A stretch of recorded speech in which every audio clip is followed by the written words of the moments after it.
Thank you so much. Everybody, please be seated. Thank you, Dr. Gee, for the wonderful introduction. I suspect the good president may have edited out some other words that were used to describe me. I appreciate that. But I'm going to let Michelle know of all the good comments. To the Board of Trustees, Congresswoman Beatty, Mayor Coleman, and all of you who make up the Ohio State University for allowing me to join you. It is an incredible honor. And most of all, congratulations, class of 2013.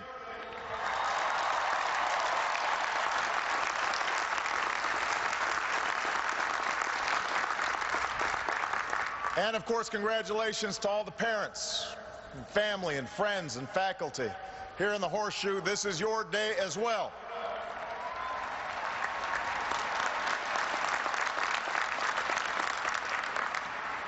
I've been told to ask everybody, though, please be careful with the turf.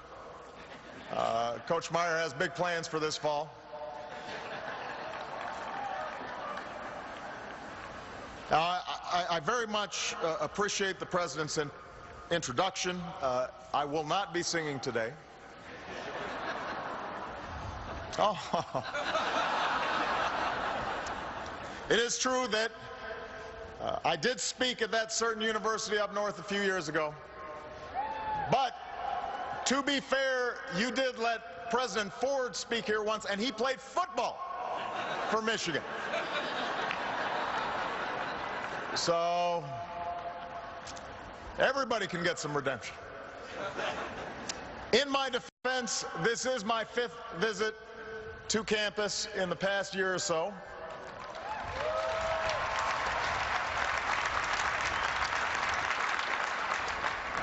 One time I stopped at Sloppy's to grab some lunch. Many of you, Sloopy's, I know. It's, you know, it's Sunday and I'm coming off a foreign trip. Anyway, so I'm at Sloopy's and many of you were still eating breakfast at 11:30 on a Tuesday. So to the class of 2013, I will offer my first piece of advice.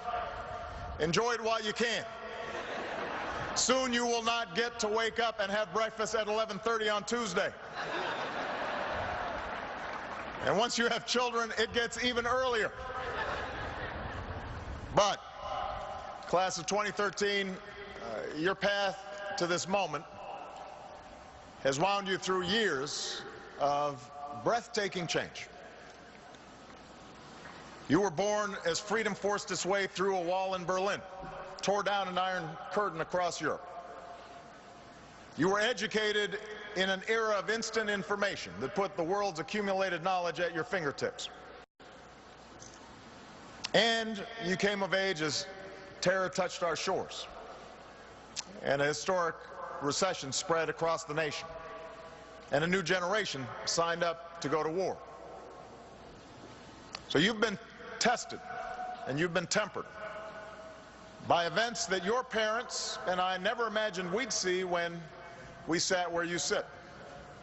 And yet, despite all this, or perhaps because of it, yours has become a generation possessed with that most American of ideas, that people who love their country can change it for the better.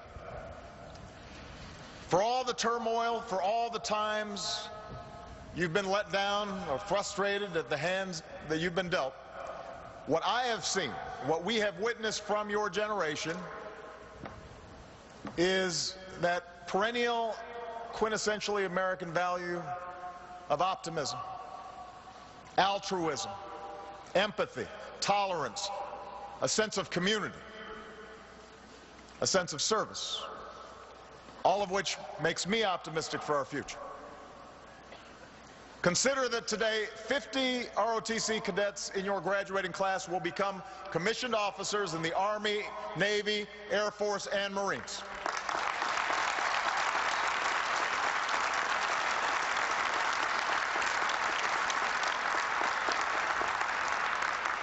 130 of your fellow graduates have already served, some in combat, some on multiple deployments.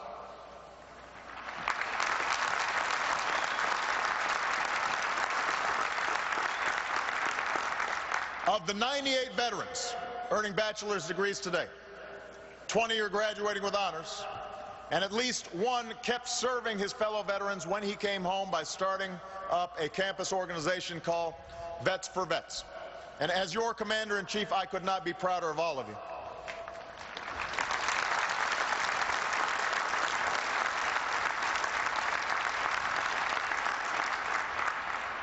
Consider that graduates of this university serve their country through the Peace Corps and educate our children through established programs like Teach for America and startups like Blue Engine, often earning little pay for making the biggest impact. Some of you have already launched startup companies of your own, and I suspect that those of you who pursue more education or climb the corporate ladder or enter the arts or science or journalism, you will still choose a cause that you care about in your life, and you will fight like heck to realize your vision. And there's a word for this. It's citizenship. Now, we don't always talk about this idea much these days. Citizenship, let alone celebrate it. Sometimes we see it as a virtue from another time, a distant past. One that's slipping away from a society that celebrates individual ambition above all else, a society awash in instant technology that empowers us to leverage our skills and talents like never before, but just as easily allows us to retreat from the world. And the result is that we sometimes forget the larger bonds we share as one American family. But it's still out there, all the time, every day, especially when we need it most. Just look at the past year. When a hurricane struck our mightiest city and a factory exploded in a small town in Texas, we saw citizenship. When bombs went off in Boston and when a malevolent spree of gunfire visited a movie theater, a temple, an Ohio high school, a first-grade classroom in Connecticut, we saw citizenship. In the aftermath of darkest tragedy, we have seen the American spirit at its brightest. And we've seen the petty divisions of color and class and creed replaced by a united urge to help each other. We've seen courage and compassion, a sense of civic duty, and a recognition we are not a collection of strangers. We are bound to one another by a set of ideals and laws and commitments and a deep devotion to this country that we love. And that's what citizenship is. It's at the heart of our founding, that as Americans we are blessed with God-given talents and inalienable rights, but with those rights come responsibilities to ourselves and to one another and to future generations.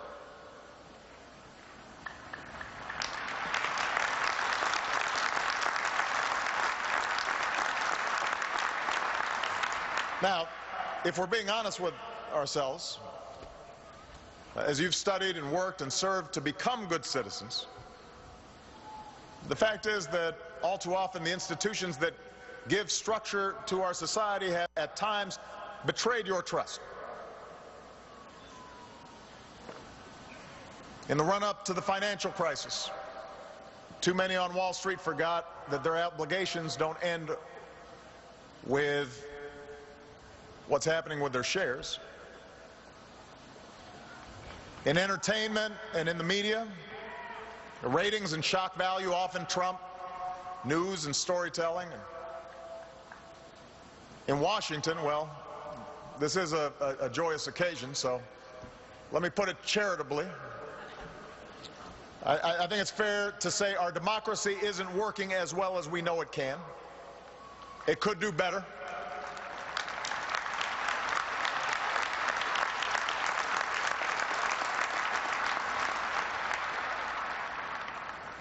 And so those of us fortunate enough to serve in these institutions owe it to you to do better every single day.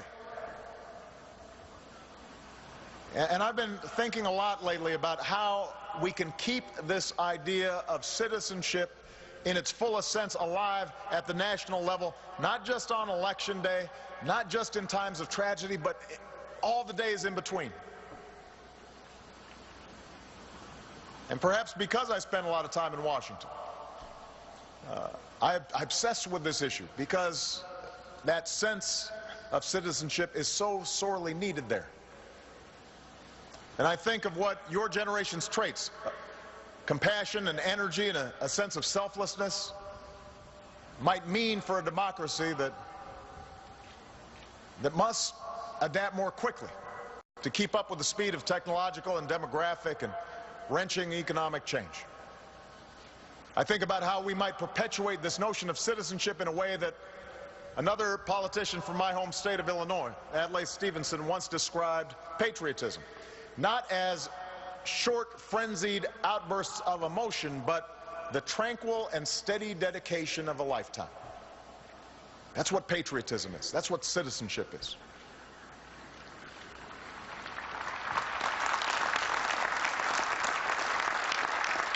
Now, I don't pretend to have all the answers. I'm not going to offer some grand theory on a beautiful day like this. You guys all have celebrating to do. I'm not going to get partisan either, because that's not what citizenship is about. In fact, I'm asking the same thing of you that President Bush did when he spoke at this commencement in 2002. America needs more than taxpayers, spectators, and occasional voters, he said. America needs full-time citizens.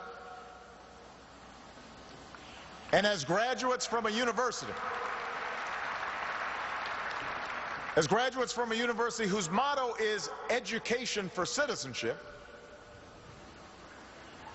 I know all of you get that this is what you've signed up for. It's what your country expects of you. So briefly, I'll ask for two things from the class of 2013: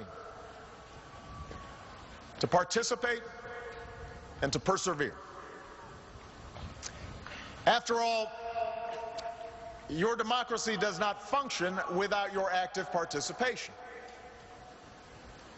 At a bare minimum, that means voting eagerly and often, not having somebody drag you to it at 11:30 when you're having breakfast.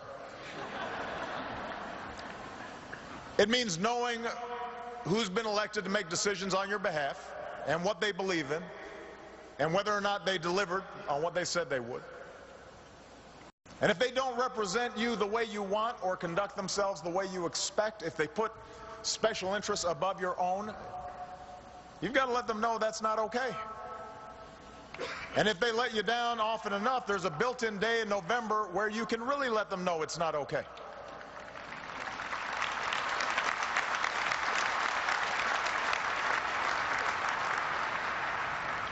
But participation, your civic duty, is more than just voting. You don't have to run for office yourself, but I hope many of you do, at all levels, because our democracy needs you. And I promise you, it will give you a tough skin. I know a little bit about this. President Wilson once said, if you want to make enemies, try to change something. And that's precisely what the founders left us, the power, each of us, to adapt to changing times. They left us the keys to a system of self-government,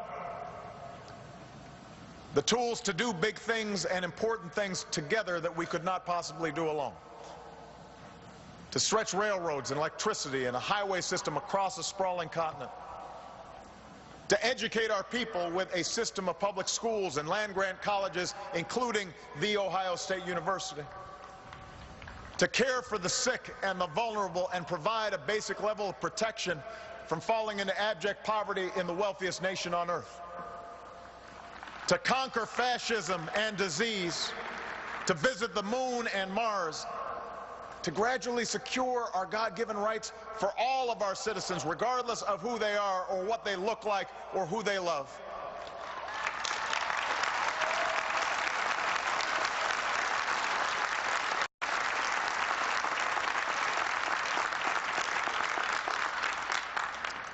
We, the people, chose to do these things together because we know this country cannot accomplish great things if we pursue nothing greater than our own individual ambition. Unfortunately, you've grown up hearing voices that incessantly warn of government as nothing more than some separate, sinister entity that's at the root of all our problems. Some of these same voices also do their best to gum up the works. They'll warn that tyranny is always lurking just around the corner. You should reject these voices, because what they suggest is that our brave and creative and unique experiment in self-rule is somehow just a sham with which we can't be trusted. We have never been a people who place all of our faith in government to solve our problems. We shouldn't want to. But we don't think the government is the source of all our problems either, because we understand that this democracy is ours. And as citizens, we understand that it's not about what America can do for us, it's about what can be done by us together through the hard and frustrating but absolutely necessary work of self-government. And class of 2013, you have to be involved in that process.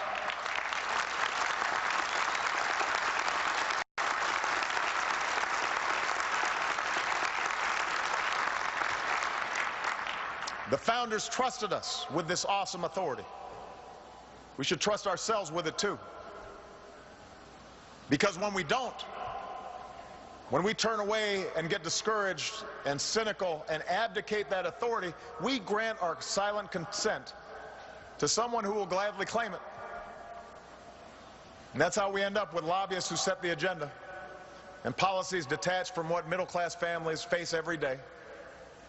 The well-connected who publicly demand that Washington stay out of their business and then whisper in government's ear for special treatment that you don't get. That's how a small minority of lawmakers get cover to defeat something the vast majority of their constituents want. That's how our political system gets consumed by small things, when we are a people called to do great things, like rebuild a middle class and reverse the rise of inequality and repair the deteriorating climate that threatens everything we plan to leave for our kids and our grandkids. Class of 2013, only you can ultimately break that cycle. Only you can make sure the democracy you inherit is as good as we know it can be. But it requires your dedicated and informed and engaged citizenship. And that citizenship is a harder, higher road to take, but it leads to a better place. It's how we built this country, together. It's the question that President Kennedy posed to the nation at his inauguration. It's the dream that Dr. King evoked. It does not promise easy success or immediate progress, but it has led to success. And it has led to progress. And it has to continue with you. Which brings me to the second thing I ask of all of you. I ask that you persevere. Whether you start a business or run for office or devote yourself to alleviating poverty or hunger, please remember that nothing worth doing happens overnight. A British inventor named Dyson went through more than 5,000 prototypes before getting that first really fancy vacuum cleaner just right. We remember Michael Jordan's 6 championships. We don't remember his nearly 15,000 missed shots. As for me, I lost my first race for Congress, and look at me now. I'm an honorary graduate of The Ohio State University.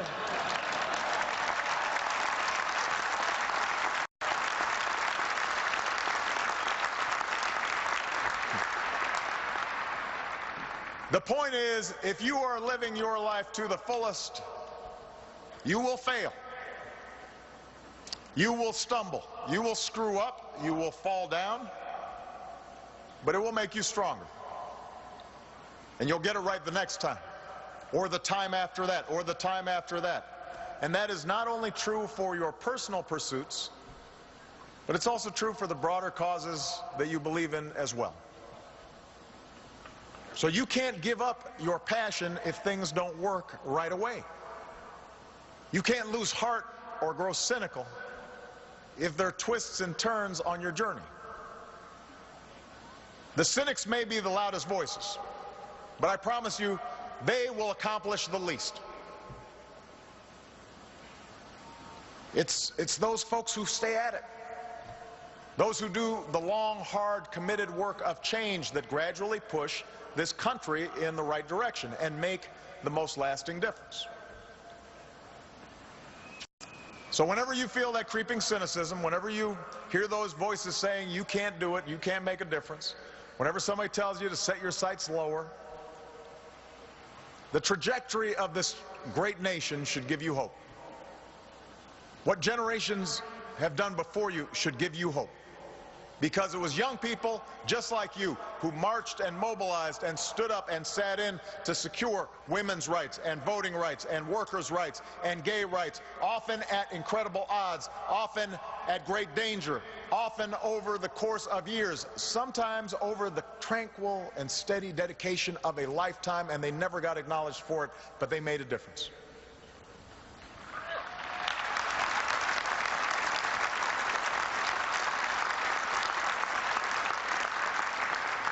And even if their rights were already secured, there were those who fought to secure those same rights and opportunities for others. And that should give you some hope. Where we're going should give you hope. Because while things are still hard for a lot of people, you have every reason to believe that your future is bright. You're graduating into an economy and a job market that is steadily healing. The once dying American auto industry is on pace for its strongest performance in 20 years, something that means everything to many communities in Ohio and across the Midwest. Huge strides in domestic energy, driven in part by research at universities like this one, have us on track to secure our own energy future. Incredible advances in information and technology, spurred largely by the risk takers of your generation, have the potential to change the way we do almost everything. There is not another country on earth that would not gladly change places with the United States of America. And that will be true for your generation just as it was true for previous generations. So you've got a lot to look forward to, but if there's one certainty about the decade ahead, it's that things will be uncertain. Change will be a constant, just as it has been throughout our history. And yes, we still face many important challenges. Some will require technological breakthroughs or new policy insights. But more than anything, what we will need is political will to harness the ingenuity of your generation and encourage and inspire the hard work of dedicated citizens, to repair the middle class, to give more families a fair shake, to reject a country in which only a lucky few prosper, because that's antithetical to our ideals and our democracy. All of this is going to happen if you are involved, because it takes dogged determination. The dogged determination of our citizens to educate more children at a younger age and to reform our high schools for a new time, and to give more young people the chance to earn the kind of education that you did at The Ohio State University, and to make it more affordable so that young people don't leave with a mountain of debt. That will take the care and concern of citizens like you.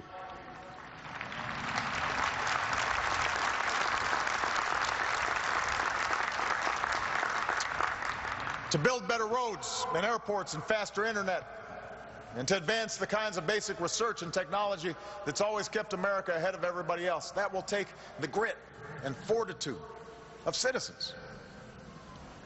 To confront the threat of climate change before it's too late. That requires the idealism and the initiative of citizens. To protect more of our kids from the horrors of gun violence. That requires the unwavering passion, the untiring resolve of citizens. It will require you. 50 years ago, President Kennedy told the class of 1963 that our problems are man-made, therefore they can be solved by man, and man can be as big as he wants. We're blessed to live in the greatest nation on earth, but we can always be greater. We can always aspire to something more. It doesn't depend on who you elect to office. It depends on you as citizens, how big you want us to be, how badly you want to see these changes for the better. And look at all that America's already accomplished. Look how big we've been. I dare you, class of 2013, to do better. I dare you to dream bigger. And from what I've seen of your generation, I'm confident that you will. And so I wish you courage and compassion and all the strength that you will need for that tranquil and steady dedication of a lifetime. Thank you. God bless you. And God bless these United States of America.